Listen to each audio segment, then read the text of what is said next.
Okay, it's 5 o'clock, and this is the regularly scheduled Tuesday evening, August 13, Board of Commissioners meeting. Please rise for the pledge to the flag. I pledge allegiance to the flag of the United States of America and to the republic for which it stands, one nation, under God, indivisible, with liberty and justice for all.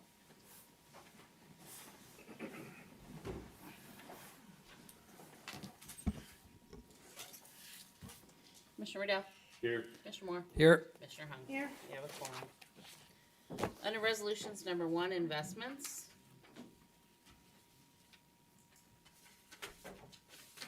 Move to approve. Second? Discussion. Commissioner Moore. Aye. Commissioner Hung. Yes. Commissioner Riddell. Aye. Number 2, appropriations.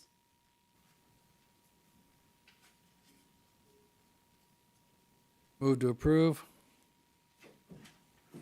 Second, Discussion. I'd like to bring attention to a couple of things. The court-appointed fees, line item number 2, quite a significant amount that funds the, projected to cover court-appointed attorneys through the end of the year. And the line item number 3, another one of the many pieces that go into a successful growth for Lorain County. This is an appropriation to reimburse a developer for costs that he prepaid for the TIF. Again, a significant amount of money, but we make those that are involved, they have to have their skin in the game, and then we reimburse. We don't fund anything that's not proven. And again, the appropriation for the sprinklers at the county jail, putting the funds where it needs to be. So the appropriations this time, they have some significant monies, but they're part of ongoing processes that we just want to bring to everyone's attention. Anything further? Commissioner Moore. Aye. Commissioner Riddell. Aye. Commissioner Hung. Yes. Number 3, transfers. Move to approve. Second? Discussion. Commissioner Moore. Aye. Commissioner Riddell. Aye. Commissioner Hung. Yes. Number 4, advances, repayments. Move to approve. Second? Discussion. Commissioner Moore. Aye. Commissioner Riddell. Aye. Commissioner Hung. Yes. Number 5, requisitions. Okay, we have 3 of the general fund. That's page 1. We have page 2, Victor.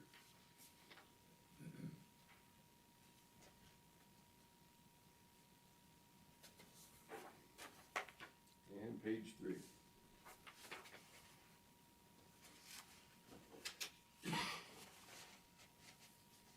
Move to approve requisitions, pages 1 through 3. Second. Discussion. Yeah, if you want to go back to page 1. We'll take a look at, NOACA. We're paying, that's part of our dues, which helps runs NOACA. And you're going to be seeing a lot more projects on Route 2, hopefully starting next spring, in widening Route 90 and 2 to 3 lanes all the way up to 57. So even though those are expensive dues, it's our way to play ball with, to get these federal dollars for this type of activity, We need So- to keep our pressure on too, Commissioner. Yeah. That project was to be bid next Tuesday. Yeah. It was pulled from the bidding, and we don't know why yet, but those of us that are watching it, we want to know what that means. And I hope it's because we're not putting pressure on them about this EV stuff they're trying to push on our throats here. So, Well, if it's Lot- postponed because there's a problem with the drawings, that's okay. But Yeah. if it's postponed because they're gonna push it back to the year 2038, that's a problem. yeah. Anything further? Nope. Commissioner Riddell. Aye. Commissioner Moore. Aye. Commissioner Hung. I'd be a yes with a no on number 1387 and number 1384. 1384 and 1387. Yes, ma'am.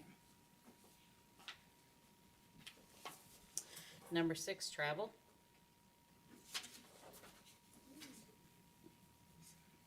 Move to approve. Second, Discussion. Commissioner Moore, Aye. Commissioner Hung, yes. Commissioner Riddell. Aye. Number 7, bills.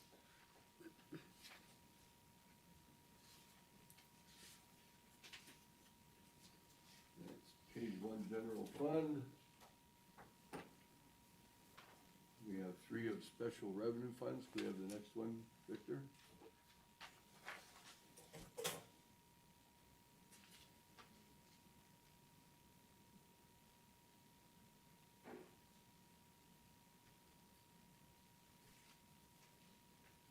Page 3.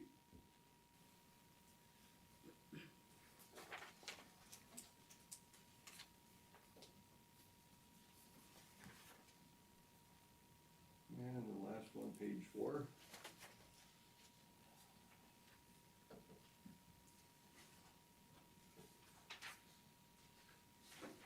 Move to approve pages 1 through 4. Second. Discussion. Commissioner Riddell. Aye. Commissioner Moore, Aye. Commissioner Hung. Yes. Number 8, county commissioners may recess an executive session to consider the appointment, employment, dismissal, discipline, promotion, demotion, or compensation of a public employee or official, along with any other matters as specifically identified by motion, in accordance with the Ohio Revised Code 121.22 G 1 through 8. Unless, No. are we going to executive session? Nope. Can we show it now then? Yeah, Second reading? I didn't know you had it. We're passing it You're over. upgraded, you Karen. don't have to borrow our copy anymore. Yeah. Karen was on it today. Move to approve the personnel summary sheet, pages 1 and 2. Second, Do you want me to show second page Let's first? show the second page. Second page is up. There you go. Is there any further discussion? Just would like to note, it's nice to see the activities of management. We have one resigned, one retired, but we have new hires and promotions, and that's a wonderful thing. Kudos to the management team. Commissioner Moore, Aye. Commissioner Hung, yes. Commissioner Riddell. Aye. Public comment on agenda items. I didn't know if there was any. Hey, no, we have 3, but they're all for the end of the And- meeting. Okay. C, is there any old business? I'd like to make a report. We got figures today. I guess it's kind of like new, old business. It's old business on a new piece of business. The Via Transit stats were in for the first 3 weeks, and we started out the first day with 26 rides, and we finished last Friday with 206 rides. So that's impressive. Shows, advertising, getting the word out, doing something different. There appears to be a demand. We don't know where it's gonna go yet, but I'm assuming at the administrator's report, we'll have further comment. But I wanted to bring attention that I received that today just before the meeting, and that's impressive, 10-fold increase in 3 weeks. Or anything further? No? All right, D, board business. Number 9, approve and waive the reading of the county commissioners meeting minutes of August 2nd, 2024. Move to approve. Second? Discussion. Commissioner Moore, Aye. Commissioner Riddell, Aye. Commissioner Hung. Yes. 10, authorize the acceptance of a one-time strategic community investment fund in the amount of $750,000 for Lorain County Administration Building for HVAC replacement. This grant agreement is with the state of Ohio through the Ohio Office of Budget and Management, and no local match is required. Move to approve. Second, Discussion. Commissioner Moore, Aye. Commissioner Hung, yes. Commissioner Riddell. Aye. Under Dog Kennel 11, authorize the acceptance of a one-time strategic community investment fund grant in the amount of $250,000 for the Lorain County Dog Kennel Project. This grant agreement is with the state of Ohio through the Ohio Office of Budget and Management, and no local match is required. Move to approve. Second, Discussion. Yes, Karen, just wanted to shout out the thank you. I know you've been keeping everybody posted on this, and thank you for all the work you did on it and bringing it to a conclusion. Commissioner Moore? Aye. Commissioner Hung? Yes, Commissioner Riddell? Aye. Sanitary engineer, 12, award and enter in a contract with Fetchco Excavating of Medina in the amount of $1,866,586 for the South Boone Road Sanitary Sewer Phase 3 project. 5 bids were received on July 24th, this being the most responsive complying with specifications. Work consists of installing 0.67 miles of sanitary sewer on Royalton Road, State Route 82, extending south from State Route 82. Issue notice to proceed upon full execution of the contract and complete honor before November 15th of 2024. Authorize administrator to notify the auditor to release retainage at completion of project, and this will be paid from the South Boone Road Sanitary Sewer Engineering Project account. So moved. Second? Discussion?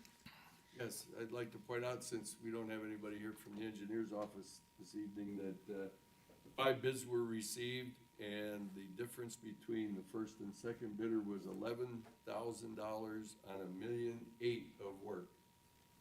That gap probably represents less than 1 day's payroll for that project. And if that's not tight bidding, I'd like to see somebody else's definition. The third bidder was $111,000 off on $1,008,000. And even that's considered close bidding. So whatever we're doing it right. I just hope that that doesn't indicate that the economy has slowed down that much that folks are that tight. But good news for us. Thank you. Commissioner Moore? Aye. Commissioner Riddell? Aye. Commissioner Hung? yes, Under Stormwater Management District 13, order the fixing time on the final hearing on engineers' reports and estimated assessment on the proceedings for the improvement and on claims for compensation and damages for the Brown lateral ditch, and schedule the final hearing for September 17th at 4:30. move to approve. Second. Discussion. Commissioner Hung? Yes, Commissioner Moore? Aye. Commissioner Riddell? Aye. 14, award contract to Marks Construction Valley City, Ohio, in the amount not to exceed $86,784.50, which included contingency for the maintenance of the Ravens Edge Stormwater Control Measure retrofit. This was the only bid received on August 1st. This will be paid from the stormwater account.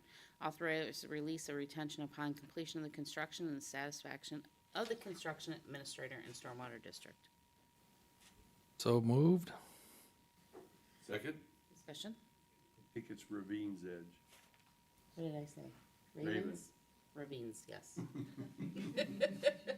Thank you. Hey, there's a lot of emotion that goes into naming these projects, so.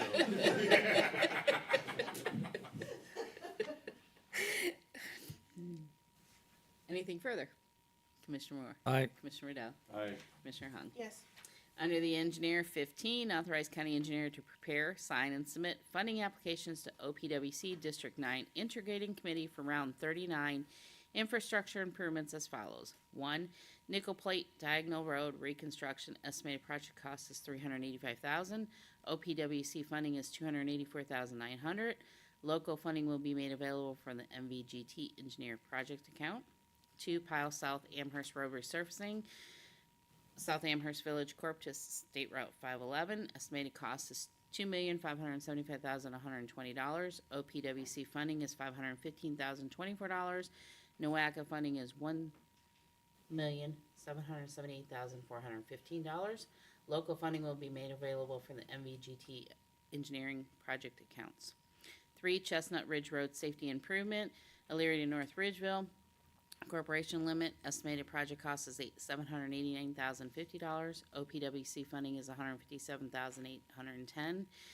County Engineer Association of Ohio, safety funding is $611,360. Local funding will be made from the MVGT account engineering projects.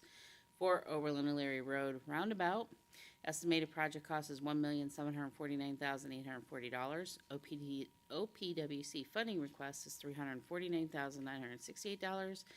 County Engineers Association safety funding is $1,399,872, and no local funding is required. So moved. Second. Discussion? Yes, for those that hadn't learned like me, MVGT is motor vehicle gas tax.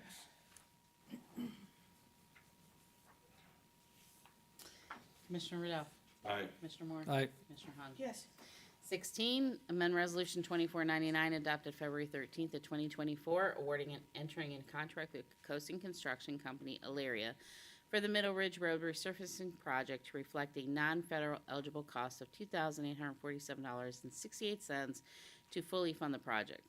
Contract amount was $1,401,489.38, of which 80% of the project will be funded by the County Engineers Association of Ohio through ODOT, with the remaining balance being provided through a grant through OPWC. During construction, it was discovered that 8 valve boxes would be required to be adjusted to grade that were not eligible for federal highway funding, and this will be paid from the engineer project account. So moved. Second? Discussion. Commissioner Moore. Aye. Commissioner Riddell. Aye. Commissioner Hung. Yes. Under the Sheriff, 17, approve a one-year renewal to the current contract Canteen Services, Inc. for the inmate food service Lorain County Sheriff's Office Jail. This is effective retroactive August 1st of 24 through July 31st of 25, with a 4% increase, which will be paid from the contract services account. So moved. Second. Discussion. Commissioner Moore. Aye. Commissioner Hung. Yes. Commissioner Riddell. Aye. County Administrator update. I thought you were going to start. Good evening, Commissioners. So let's go back to microtransit. Commissioner Riddell mentioned the success of this program that pilot program that we're offering for a 12-month period. So 2,851 completed rides. That's a lot. That's a lot. So 56% of those rides were in the city of Elyria and 44% were in the city of Lorain. So Elyria needs to pick up the pace a little bit if they want to keep up with the city of Lorain. We're going to throw a little challenge out there for our Elyria residents. Average ETA to pick up a rider is 12 minutes, and the average ride time is 10 minutes. The average ride distance is 3.8 miles. On August 5th, we extended the Lorain boundaries to east. We extended the boundaries east on Cooper Foster Park Road and south on Route 58 into Amherst in order to reach some very important areas. Why don't you talk about what Tyson. happened, because you got phone calls, correct? Correct. Yeah, go ahead. Yeah, so we were able to extend our services to the Tyson factory, which increased ridership significantly. That service now goes to Aldi and Giant Eagle, Medmark Medical, the U.S. Post Office, and Drug Mart. So by making that correction in our boundary lines, we increased by 51 complete rides. So that's pretty good. So we've had 90% of our rides booked through the app and less than 10% booked through an agent. And let's see, out of our 770 total rider reviews, 93% are 5-star reviews. Wow. So that's pretty good. So also, school starts on Monday. One of the things that's happening is that this program has been so successful.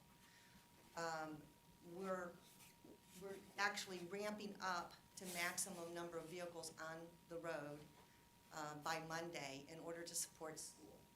So the cities of Lorain and Elyria High School, they don't have high school busing. So they rely on Lorain County Transit. In this case, it would be via LC in order to get a ride to school.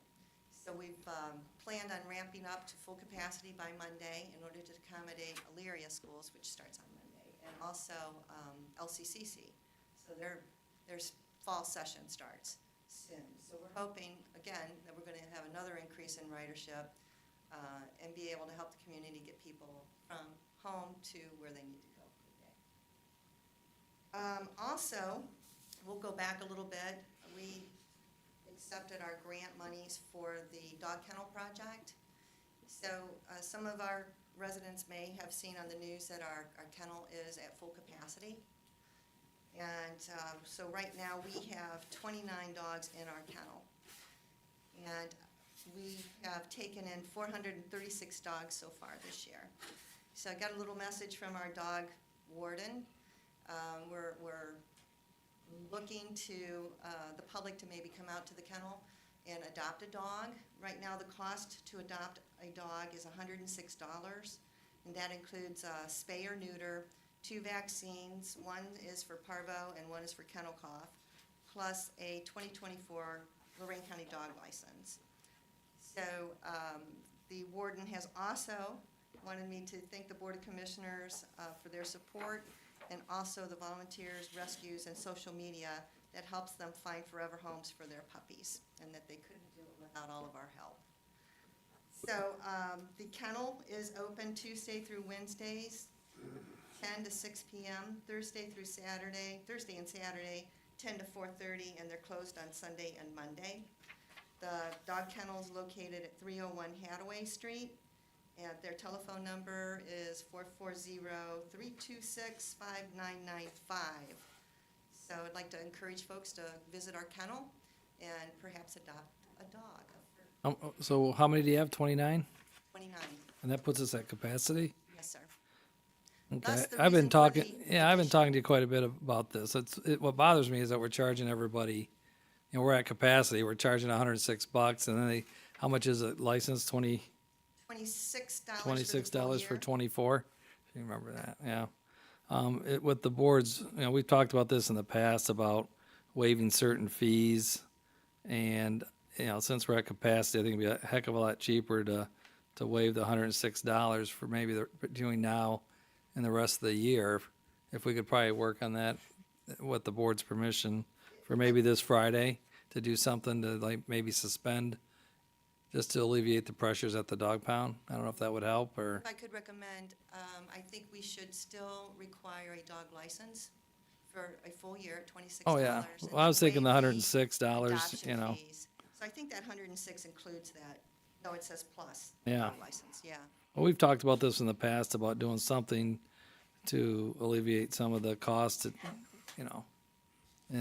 and acquiring, we take them in, we get them all fixed up, and then we sit, and it's expensive to maintain them, so. I think it's like $14 a day is what it costs us to feed the dog and house the dog and take care of the dog. Well, it's just a suggestion. I just thought if we could maybe put it on the agenda for Friday if you could work with Petticord's office and run it by the board and see if they're agreeable or not, so. I mean, JDA, Thomason's office, not your office, so my apologies, so. I might suggest we discuss the time that this runs. If we have an immediate crisis and we want to alleviate it, I don't know that extending it to the end of the year alleviates our immediate crisis. Right. So anything we can do to assist in, we got a meeting again on Friday. If we can have something presented by Friday? Yeah, absolutely. Okay. No problem.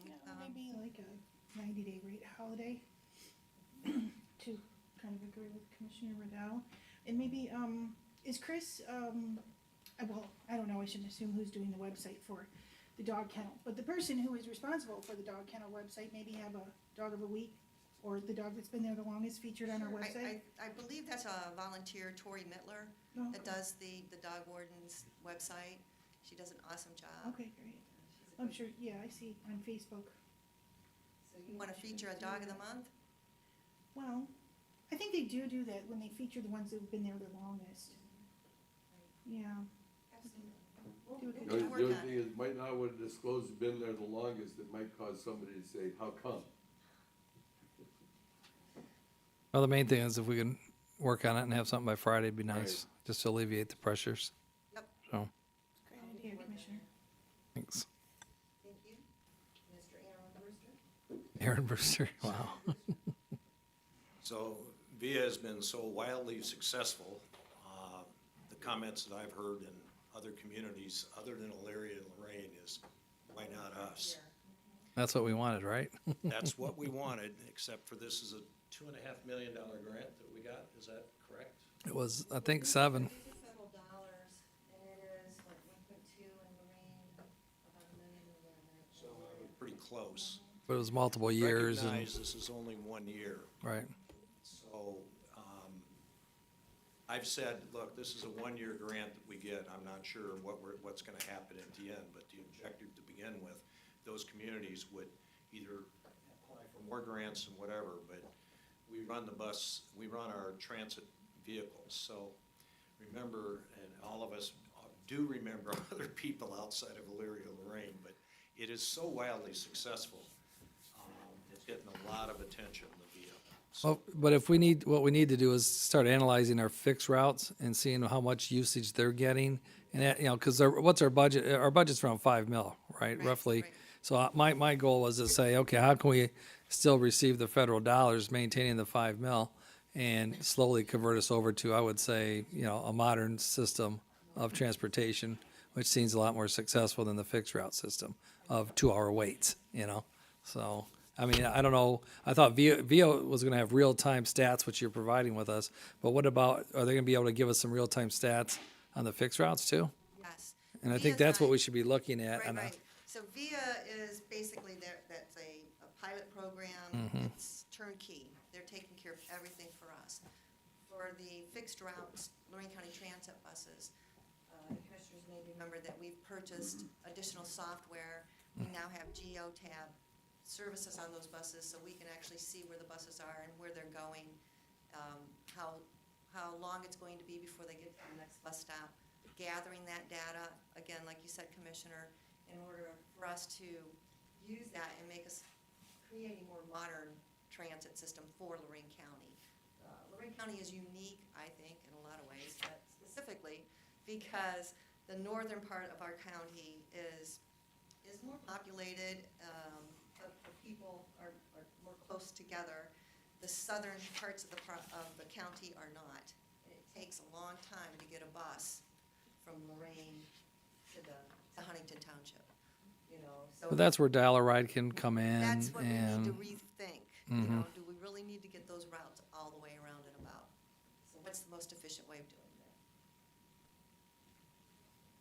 that? I just wanna make sure. honestly, with the software that we have now and Karen and Pam's efforts in VIA, I think that we're gonna get an analysis in this next few months as to how to modernize that. And I've got all the confidence in the world we can do it. You guys give us, you ladies and gentlemen, gave us the opportunity to put these GPSs and things in and give us the modern technology for the buses, the fixed routes, is gonna really help us, in the long term as to how we're gonna move forward.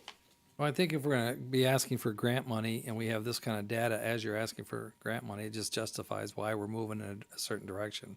That's what they wanna see is more usage on mass transportation anyway, And I so. think the end game is to get an integrated system that gets people where they need to be, when they need to be there.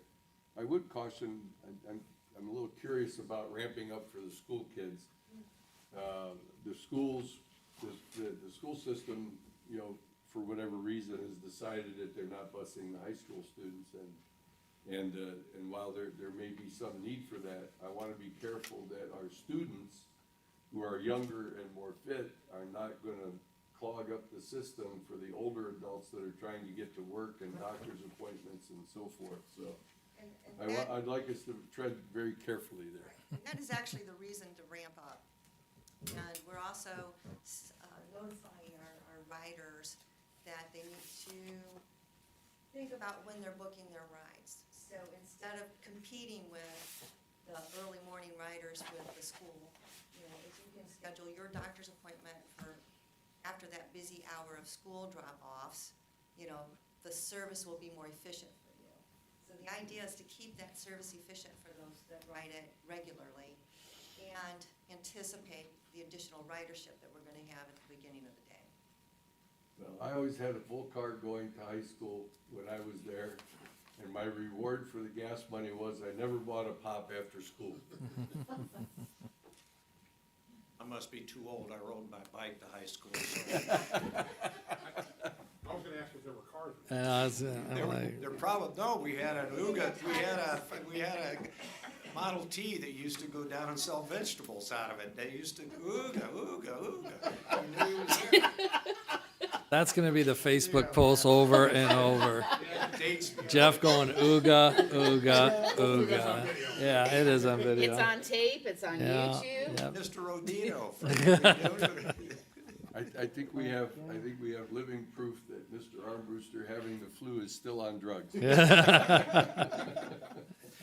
Now, to finish my report, Wait, there's more. Judge Cook, Sherry Clauser, and were invited, along with several other judges that could not make it, to discuss with the jail team and Eric Ratz, Andy, Gordon, and the whole entire team to discuss and look at what we have as a draft for the jail. And I believe, I know that Chris Cook, Judge Cook, was very impressed. First he said, I don't know why I'm here. He says, I don't have a say-so in how the jail's gonna be built. And I says, that's why you're here. We would like to have you a say-so, to be part of the team to help us pass what funding we need to get it done. In the finishing of the fact, he asked if he could have a draft, if he could have the pictures of what he saw. And I said, just remember, this is a draft. Was not in finalized form. Yes, what are you gonna do with it? He says, I wanna talk to the judges about it. I wanna talk to, show them where we are. So, it was very productive. It was a couple hours. And it was very productive both for him and Sherry and all of us in the room as to his comments and how impressed he walked out and says, I'm very impressed that the commissioners thought that much of us that they would bring us in at this level. And that completes my report. Thank you, Mr. Administrator. And I have nothing, board correspondence. I'll move to waive the reading of the board correspondence. Second, just number 3 should say Rivian is now Nord. It's really the other way around, right? Oh, yeah. Yeah, Nord and Licata are now. Yes. Yeah. Yes. So, I okay, think I was gonna type something else and then I just kept. I know. Okay, no more discussion. But yes, you're correct. Anything further? Commissioner Hahn, Yes, Commissioner Moore? Aye. Commissioner Riddell? Mr. Aye. President. Okay. So I H. want you to read all the correspondence. Next time. H, new business. No new business, but the conversation on item number 3, I hope that's a habit that the commissioners and administration will help us continue, and that is, there are so many agencies doing so many things that there has to be opportunities for combining those services to provide the same service for more individuals without raising the cost.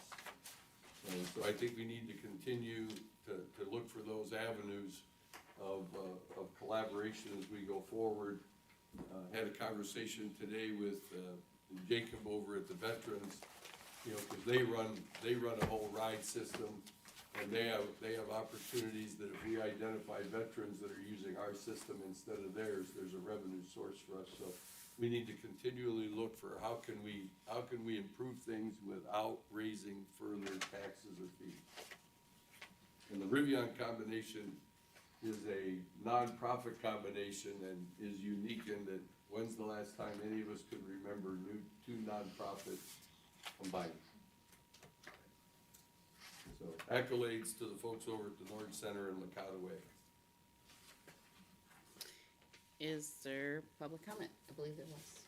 We do have public comment. We have 3 this evening. Michael, would you like to go first?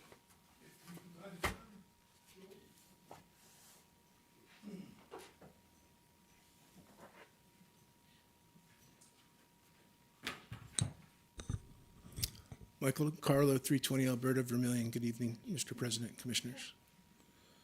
Nope.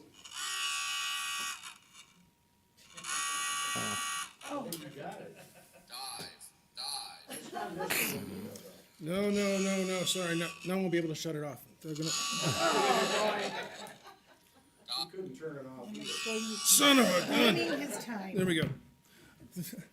Mr. President, Michael Carlo, like I said, 320 Alberta, Vermilion. In an effort to further forging a more perfect government, or county government system, I would like to stay in a train of thoughts that we were talking about from North Ridgeville. Not pointing out people this here, I'm talking ideas here. Ideas, policy, okay? if you have 4 panels, okay, think of them like big fishing nets, like a rectangle, 4 panels, and the county's in charge of health, one would be safety, another one would be welfare, and you guys hold the purse over the administration or maintenance of the peace as well. So if we can lash, if you can get to 4 panels, and you can picture them lashed together, now we're not gonna lash them with rope, nothing like that. We're gonna lash them with iron, with steel, okay? They need to be lashed with iron and steel because those 4 panels right there represent part of the social contract. The erosion of the social contract is the concern here. Because in the events in North Ridgeville in May, blah, blah, blah, we had enough time to call in people off of overtime for what would end up turning into a turkey shoot before we took the job to attempt to get a search warrant for the property. You can't show me any documentation for that. You can't show me any documentation for an arrest warrant. Based upon a phone call from a land far, far away, from a sheriff's department, they called a police department, out of line, should have called the sheriff's department, because I know doggone well we put butt tons of money toward the sheriff's departments getting together and doing the little handshakes and stuff every year. So they violated a change of command and they caused something to happen here that is extremely disconcerting as a veteran. Because you're violating the social contract. That social contract that guarantees everyone the right to life, liberty, and the pursuit of happiness. And if municipal policy teams are going to do that, I would solicit from you funding and some direction to our sheriff's department to direct that upon there, to examine it, exploit it, analyze it, and disseminate to everyone so that does not happen again here in Lorain County. Thank you, Michael. Appreciate your time. You have a great week. You know, continue to focus on the things that are under our control or could be. The problem in North Ridgeville is a North Ridgeville problem, but I appreciate the connection you made to the county. Right on, sir. Appreciate it. And the reason I do that is because this affects all of us. Yeah. All of us. This isn't just a one thing here. This is holistic and systemic. And I pointed out the communications earlier, and I think it's holistic and systemic in that regard instead of just the L3 Harris radio system. Appreciate your time. Brian Baker?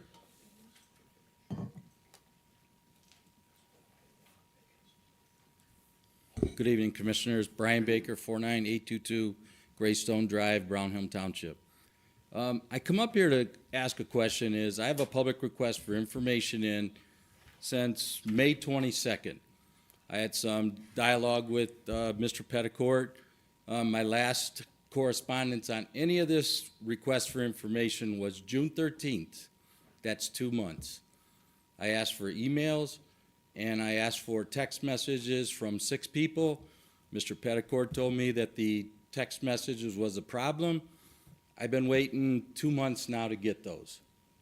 I don't know, it's all information that we can get. It's covered under the City of Cincinnati and St. Clair Broadcasting. Is there an issue with this, Mr. President, on transparency that I can't get this information? You broach a subject of which I have no knowledge, but. You have to have knowledge of it because you have directed us to go to the prosecutor to get it. So I went to the assistant prosecutor, get the information. I can't get it. So he's not telling you that I'm supposed to be able to get this information? Is that what you're telling me? What it means, Mr. Baker, is you've raised a service complaint, and you need to allow time to have a service complaint. I can't answer it without taking the time to. Do you understand what the law says for public We request for understand the law. information? We understand. the And law. it says that you have to do it in a timely manner. So you're telling me that 3 months is a timely manner?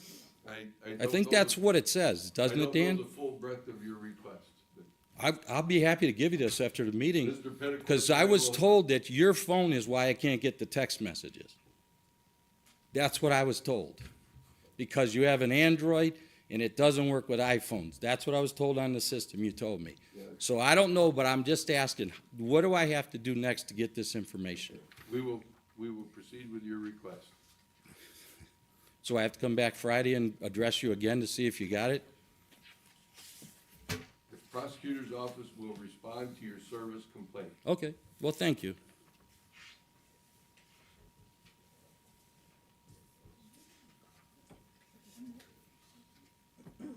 Diane Jackson.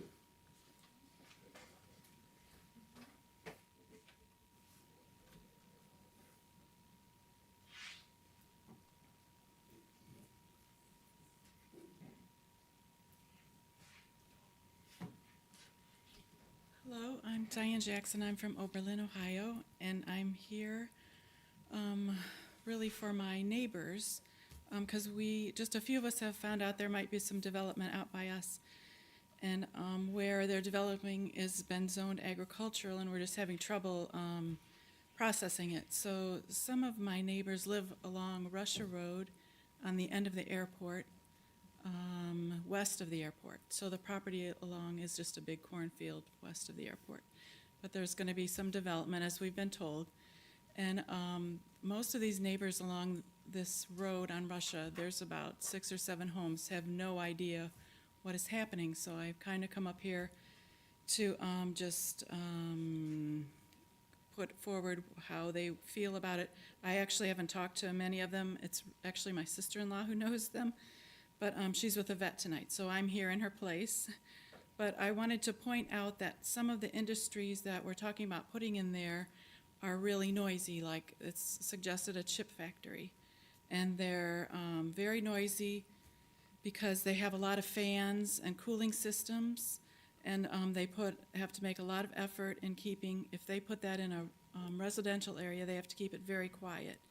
It's also uses a lot of high voltage and toxic chemicals. So the high voltage is to make these chips. And a lot of and there's a lot of chemicals involved in the processing of the chips. So I have like 5 processes here, and it lists the chemicals, and they're really nasty chemicals. And all of this is happening next to these, across the people in the field, possibly, we have no idea. But like photolithography, and I'm a biology major, so I have a chemistry minor, but I don't know all the chemicals. But they list xylenes, ammonia, N-methyl, 2-perola, I can't even pronounce some of them, glycol estates, phosphoric acid, methyl, ethyl ketones. I know ketones are bad. They're mutagenic and carcinogenic. I work in the medical field. And then there's 3 other processes. One is cleaning and etching. It involves ethylene glycol, glycol esters, methanol, N-methyl, 2, here's this word again, pyrrolidone, sulfuric acid aerosols, hydrochloric acid aerosols. These are all within the building, so it's really the workers that are under this. But a lot of these chemicals are going to get transferred to the plants. So we just don't feel like this is the greatest area for the use of this. Some other high-tech or industries that could come in there, maybe wind turbines. They're made out of BPAs, and they get in your water supply, and we happen to live near a really big lake. They can't get rid of the old wind turbines. They can't bury them. Germany is like chopping them up and putting them in concrete and using them for building, but the chopping up is bad for the air, and it's hurt the people who are doing that. So other industries that are happening now are car batteries. Like my sister-in-law lives down by Washington Courthouse. Her family's from there. They're putting up a 40-acre building down there in the middle of nowhere, and it's for car batteries. And they have lithium compounds, which if you set in water burn. They're highly explosive. So a lot of these new tech industries, they may seem clean, but they handle a lot of really bad chemicals. They're bad for the employees. You've got to take all this toxic stuff, and it's out in the middle of nowhere, so you're transferring it from the cities out to the country. And I think it's a bad idea. There's better places in Elyria where we could do this. Like the GM plant, for instance, has tracks by it. My daughter works in a plastics plant. She's a chemical engineer. And they move all the resins by train to save money. And that's the only way that that company could keep going. Chip factories, on the other hand, are heavily subsidized by government. And that's how Taiwan has stayed in business all these years. Of course, I don't know what the government of Taiwan is. I don't know if it's a democracy. I'll have to look that up. I'm really dumb that way, by government, by countries. But anyway, I just think it could be in a better place, because you're gonna need a lot of voltage, you're gonna need a lot of vehicles to move all your chemicals, it doesn't use resins like plastics, but it uses all those different chemicals to clean the environment of where the chips are made. And so that's all I wanted to say. I think there's a Thank better you. place for it. Thank you. Okay. Economic development is certainly complex, and we're just at the beginning It of it. is, Yep. yeah, but I thought I had to say something, because new industries aren't necessarily clean industries. You have to do your research on what is involved in them. So that's all Thank I you had to for your say. engagement. But thanks All for right. coming in tonight. We Yeah, appreciate thank it. you for listening.